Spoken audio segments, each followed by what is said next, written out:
अंजना जी ने अभी कुछ दिन पहले अपने बेटे अविनाश की शादी की थी। रेखा बहू के रूप में उनके घर आई थी। अंजना जी घर की साफ सफाई का बहुत ध्यान रखती थी। वह घर को बहुत अच्छी तरह संभालती थी। एक दिन अंजना जी ने अपनी बहू रेखा को बुलाया। अंजना, रेखा, कल तुमने रसोई में बर्तन साफ नहीं किए। रात के समय झूठे बर्तन छोड़ना अच्छी बात नहीं है।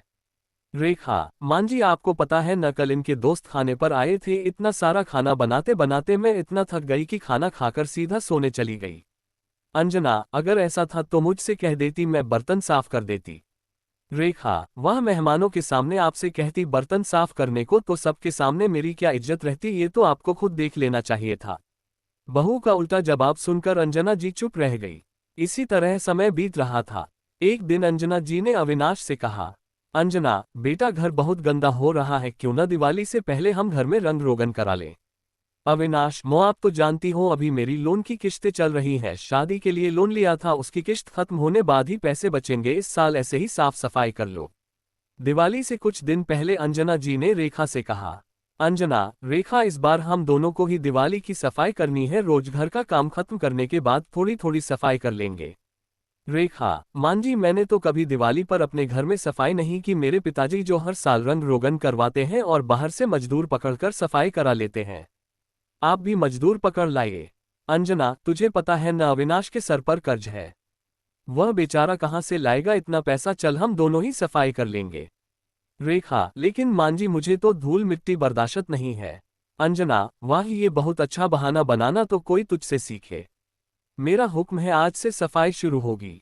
हार कर रेखा अंजना जी के साथ सफाई शुरू कर देती है। अंजना जी एक कमरे की सफाई खुद करती हैं और रेखा को दूसरे कमरे में भेज देती हैं। रेखा कमरा अंदर से बंद कर बेड पर बैठकर फोन पर बात करने लगती है। बात करते करते समय का पता नहीं लगता और वह सो जाती है। कुछ देर बाद अंजना जी दरवाजा खटखटाती हैं। अंजना, बहू, ओ बहू, कहाँ है? कहीं सफाई के चक्कर में गिर तो नहीं पड़ी? काफी देर बाद रेखा दरवाजा खोलती है। अंजना, तू सो रही थी? सफाई नहीं की तूने? रेखा, नहीं मां जी, मैंने आपसे कहा था मुझे धूल बर्दाश्त नहीं है। मैंने जैसे ही सफाई शुरू की मेरी नाक में धूल गई और मैं बेहोश हो गई। अभी आपने दरवाजा खटखटाया तो मुझे होश आया है। अंजना जी, रेखा, ये कामचोरी मैं खूब समझती हूँ। जरा सी धूल से कोई बेहोश नहीं हो जाता। अच्छा सुन, मैंने दूसरे कमरे की सफाई कर दी है, तू उसमें पोंछा लगा ले। रेखा की चोरी पकड़ी गई, वह चुपचाप पोंछा लगाने चली जाती है। अगले दिन अंजना जी रेखा को बुलाकर कहती हैं, अंजना, आज बाथरूम साफ करना है, तू बाथरूम की सारी टाइल्स को अच्छे से साफ कर दे। मैं बाहर ड्राइंग रूम साफ कर देती हूँ। वैसे भी तुझे धूल से एलर्जी है। रेखा चुपचाप बाथरूम साफ करने चली जाती है। कुछ देर बाद रेखा फर्श पर साबुन का पानी गिराकर लेट जाती है और चिल्लाने लगती है, रेखा, मां जी, मैं गिर गई, मुझे बचाओ। अंजना जी जाकर देखती हैं, रेखा फर्श पर पड़ी थी। अंजना, हे भगवान, अब क्या हुआ? रेखा, मां जी, आपको दिखाई नहीं देता, मैं गिर गई हूँ। मुझे चोट लग गई है। अब मुझसे चला भी नहीं जाएगा। अंजना जी हाथ का सहारा देकर रेखा को उसके कमरे में छोड़ आती हैं। शाम को अविनाश आता है तो रेखा उससे कहती है, रेखा, सुनो जी, सफाई के चक्कर में मैं गिर गई, अब मुझसे काम नहीं होगा। अपनी मौत से कहा वे सफाई छोड़कर घर का काम संभाल लें। अविनाश अंजना जी से बात करता है। अंजना, सब बहानेबाजी है, इसकी कोई बात नहीं, मैं सारा काम कर लूंगी। 2 दिन बाद अविनाश शाम को घर आता है।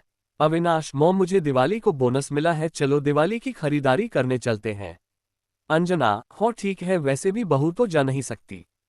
तभी रेखा भागती हुई आती है। रेखा, मां जी, मैं भी चलूंगी, मुझे भी बहुत सारा सामान खरीदना है। ये देखकर अविनाश और अंजना जी हंसने लगते हैं। रेखा, मां जी, मुझे माफ कर दीजिए, आगे से मैं आलस छोड़कर सारा काम करूंगी। इसके बाद तीनों दिवाली की खरीदारी करने चले जाते हैं। दोस्तों, ये कहानी आपको कैसी लगी?